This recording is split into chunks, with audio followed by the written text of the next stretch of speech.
Oh my God, it is so cold today. I've not been out on my bike because it is like the roads outside are just absolutely treacherous and do not want a broken pelvis tank. So inside, cup of coffee, warm coat. And I want to talk about like Tiagra group sets because out walking, I was thinking, you know, it's been 8 years since Tiagra was last updated.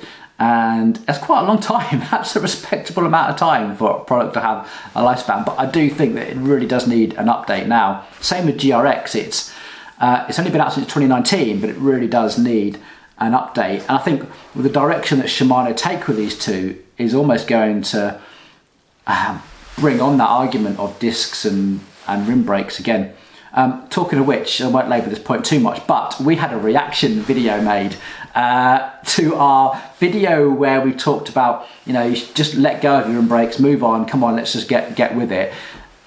Waynos put a reaction video together and it was really, really good. You should go check it out. The link's going to be down in the description. But he came from the consumer side and he was almost sort of calling us out as being from the commercial side, which I kind of get.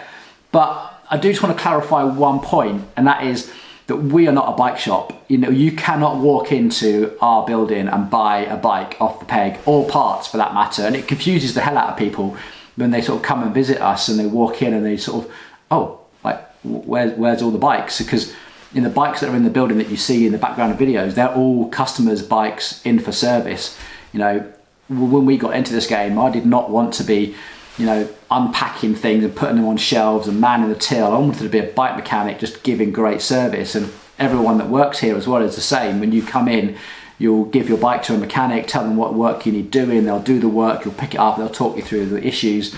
You know, that's the direct relationship that we really enjoy and like, and we buy our parts as we need them. You know, the big warehouses that exist around the world just shipping small little, I don't know, PF38 bottom bracket one at a time to places like us must be, you know, great for like the shipping and logistics companies, but you know, not so great for you guys because you can't really walk into a shop anymore because what the hell do we stock? You know, as a result, we don't stock anything because we just buy as we need it. And for us personally, we will just buy it, you know, from wherever's cheapest at the time. If that means chain reaction cycles, then we'll buy from chain reaction cycles and just pass the cost on. It's like we built our entire business around service, and buying parts is just like an annoying thing that we have to do to get there. So it's yeah, like I say, there's just too many boxes of stuff in warehouses being shipped around. So, but anyway, back on to Tiagra. Now, Tiagra for me is super important because when we do commissions for custom builds, they're normally done in, like, we sit down, we have a cup of coffee and we go for a bike fit and we really do that consultation process, a bit like you would do if you were a competent home mechanic, and putting your own bike together, that internal dialogue, how do I invest my money, what's my budget, you know, where's the best deal. We would have that sort of same discussion with you, and we always go, the frame is that most important part. We've got to get that frame right, got to get the geometry, got to get the fit right. Let's do that first. Let's get that in the bank, so to speak. The next thing, if you're a roadie, is probably your wheels. If you're a mountain biker, it's probably your forks where you invest in next. And then we look at the budget and go, how much have we spent so far? What have we got left? And so the Tiagra group set was always a really fantastic option because you've now got an intelligent bike that's going to do what you want to do. And if we get the gear ratios right, then that's all you need. Sure, it's going to be like a kilo heavier than a 105, but it can save you like £1,000 or something. So, you know, depending on what it is that you're after. So the Tiagra group set was always something that was super useful in that sort of area. And, you know, you're going to upgrade it anyway. It's a consumable item. It's going to be upgradable, things are going to wear out. You know, your frame is going to last you a decade or two. Your wheels might hopefully last you a decade as well. But, you know, your group set, you're going to wear out most of it in like 2 to 3 years. You know, levers might last you a bit longer, but you get the idea. So the Tiagra group set for me is going to be pivotal because it's 8 years since that was done. They've sort of laid out their cards, if you like, with, you know, 105 and Tiagra and Grx. It's all gone like Di2, 12 speed.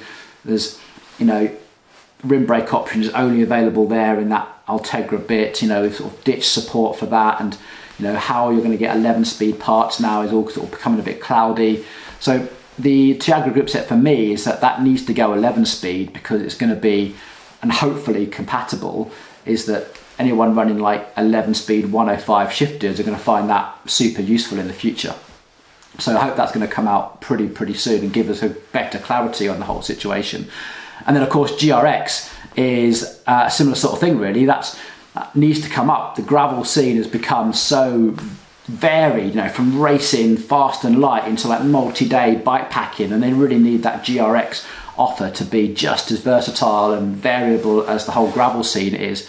So going up to 12 speed, they also need to sort out their mountain bike sort of 12 speed electronic as well, and see how that all fits, and whether we can get wireless, you know, road gravel type shifters compatible with mountain bike rear ends like they have done from SRAM, and get that, you know, options from a 10 through to 50 something cassette right the way, you know, up to doubles and triples, etc. So yeah, interesting. I think those two pivotal things are going to really sort of dictate, you know, where it is right now. And I have to say, as a conclusion to the whole thing, is if you were sitting down with a bike sort of consultation now and giving you advice on what to buy, I would really struggle to recommend buying a new rim brake bike, because I think it's going to become quite obsolete quite quickly. I think you're going to really struggle, not with brake pads and brake levers and stuff. I think it's going to be wheels where you're going to really struggle to find replacement rims and wheel options in the future. It's already getting pretty challenging now. I think that's only going to get more challenging in 5 to 6 years time. A bit dependent on, you know, what Shimano do, because they are the ones that are kind of going to dictate it, you know. So yeah, they're well, those are my thoughts. Let me know what you're thinking. Like, is the Tiagra group set important to you, or if you just not relevant at all? You know, it'll be interesting. And where do you want the GRX group set to go?